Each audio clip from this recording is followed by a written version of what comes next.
وہاں جانے کا اپنا ہی مزہ ہے، کھیلنے کا اپنا ہی مزہ ہے، پڑھنے کا اپنا ہی مزہ ہے، یہاں آنے کا اپنا ہی مزہ ہے۔ ان جملوں میں ہم بول رہے ہیں اپنا ہی مزہ ہے۔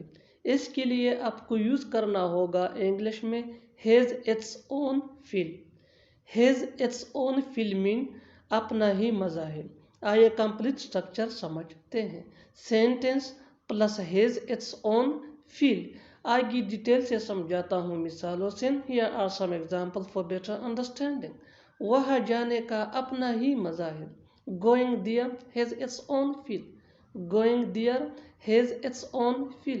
کھیلنے کا اپنا ہی مزہ ہے۔ Playing has its own feel۔ Playing has its own feel۔ Daily routine کے کامن سینٹینس ہے جو روز بولے یا سنے جاتے ہیں۔ پڑھنے کا اپنا ہی مزہ ہے۔ Reading has its own feel۔ Reading has its own feel۔ یہاں آنے کا اپنا ہی مزہ ہے۔ Coming here has its own feel۔ Coming here has its own feel۔ اور آخر میں یہ سینٹینس آپ کے لیے کامن سیشن میں اس کا جواب ضرور دینا۔ چاول کھانے کا اپنا ہی مزہ ہے۔